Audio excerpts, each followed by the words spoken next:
Yeah, thank you very much for that intro. So as Chris mentioned, with the roads case, Gunther, my colleague, is here as well. He's spent a lot of time working on that, where they do have to give us oversight on how they spend the budget, and I'll touch on it a little bit with how we manage where we need to work on the roads. But today, my focus is on our coordination center. It's very similar to what the other guys have spoken about from Bethlehem and Greytown, so I can cut down on my presentation, hopefully save a few minutes. But we looked at this as a problem in our province after the KZN riots as well, where if that had to happen in the Eastern Cape, we would be caught, quite frankly, with our pants down. And we had to come up with a solution. So when that was going on, it was me at Agri Eastern Cape with a cell phone waiting for a phone call from one of our 3,000 members to tell me there's a problem and then try to figure out how we're going to solve that. So we had to come up with a better solution, where we then built a 24/7 coordination center at our offices, which is also staffed 24/7, 365. And the reason for that was we understood that the state is failing us. It is the reality. The government doesn't know how bad the problem is or how to fix it. So you can't just stand on your soapbox and complain about the problem. We have to come up with solutions. So we built this room, and we then manage information through that. So technically it started in 2022, but it actually goes all the way back to 2018 with CCTV cameras, when we installed 4 CCTV cameras in a farmers association after a brutal farm attack, and started to manage the project from there. And then it slowly grew out. So we focus on rural safety concerns, infrastructure fault reporting, and natural resources, and communication is key. So everything revolves around members sending us information and us reporting back to them. We look at the pyramid and the 4 key deliverables from our ops room. And we have to start at the bottom. Intelligence gathering is key. If we don't get that right, we cannot move on to the next step, and the next step, and the next one. So that's how we kind of focus on it. In terms of intelligence gathering, we ask our members to report all crime to us. So whether that's someone stealing a pliers out of the workshop, all the way up to farm attacks, every incident is reported to us, and we collect all that information to use when we sit with the police or departments or whoever at a provincial level to encourage them and hold them accountable. Fault reporting, so this would be Eskom, cell phone towers going out, roads failures, potholes, anything like that. We ask our members to report that to us as well. Again, we keep a record of all of that stuff. And then, of course, our CCTV camera network, which I will go into a little bit more now. So this is just an example. We use a program called Earth Ranger. This was 1 month's data that was collected. You can see there's 279 incidences reported to us and where they're located. So that's everything from, you can see towards the bottom right, stray animals just outside East London, to stock theft, to illegal hunting with dogs, to cameras triggering for humans walking down a gravel road at 3 in the morning. All of that stuff we collect and keep a record of. In terms of emergency assistance, we have a dedicated number that is contactable by all members to ask for help in any emergency situation. And I can give you an example where this happened yesterday. So while we were sitting here, because we've built the structure, there was a farm attack in one of our associations.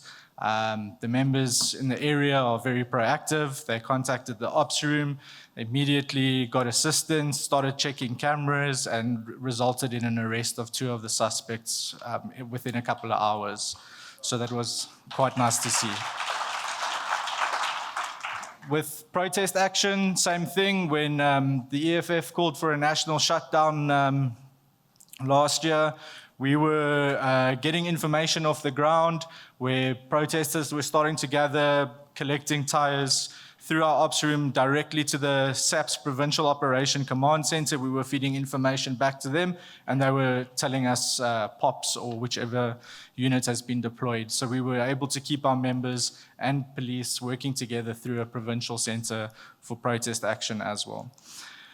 In terms of investigations, we have to be honest, we're not investigators. We're doing the best we can on a tight budget, but we provide a lot of information to the SAPS, where they investigate crimes. As portfolio managers, we take all that data that we've collected and we break it down and try to identify trends. And then obviously from the cameras and other information, we get subpoenaed by the police quite often to appear in court. Last year, I was subpoenaed 9 times, everything from stock theft to murder cases. So we try and assist as much with that information as well. And then really the key is establishing relationships. If we don't form relationships with the stock theft commander on the ground up to the provincial commander, we are lost. So we have to have those relationships with government departments, with private security, with the farmers, with people in the community, on the infrastructure side.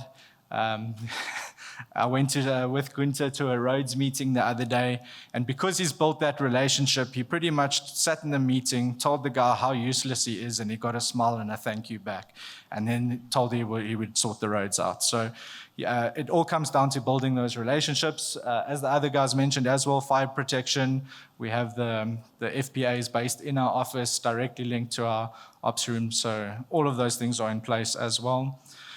And then the CCTV division, this is really my baby, and something I've been working on for the past 7 years, and quite proud of how we've grown that. So as I mentioned, we started in one farmers association with 4 CCTV poles, and we thought this will grow to max 11, and then it'll be done. So we didn't expect what followed, and today we're sitting on 255 poles spread around the Eastern Cape, a total of 862 cameras, of which 345 are license plate recognition, and the rest are overview. So it's quite a massive network that we monitor 24/7 from our ops room. Obviously, there's the SAPS database linked to that, but there's also our local database, which is farmer information, community information, where we help each other from one association to the next with guys who we suspect are involved in stock theft or potentially linked to a crime, so that you can be forewarned when those vehicles enter your area. So yeah, we're quite proud of that one. Then just in terms of the technology we use, there's a number of things we bring together to make this happen for our farmers, from CCTV monitoring software to Earth Ranger for tracking all the crime, to WhatsApp groups, to CloudWatch, which is a health monitoring system developed specifically for us, and our AIMS traceability ear tag program as well. All of these things come together into our coordination center to assist our members. So again, just looking at successes, last year we had 49 successful arrests through our CCTV network. That's where they took place. And the key here is everyone asks, what did my camera do? How did it help me? And it's not one camera or one person that made a difference. It's that entire network. When the SAPS are tracking a stock thief, they're not looking at one camera. They're watching that guy's movements through the entire province, sometimes from other provinces, and it all comes together to help each other. So that's where it happened.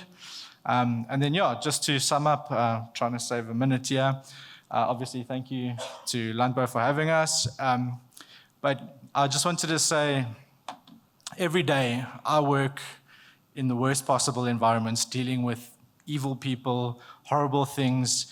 It's a messy place to be in, and sometimes you sit back and you think, is it really worth it? You know, am I making a difference? But coming here to this conference and listening to what everyone said, and you know, it's a lot of good stories. There are a lot of good people out there, and you guys have all made it worthwhile. So thank you to all of you. Thank you.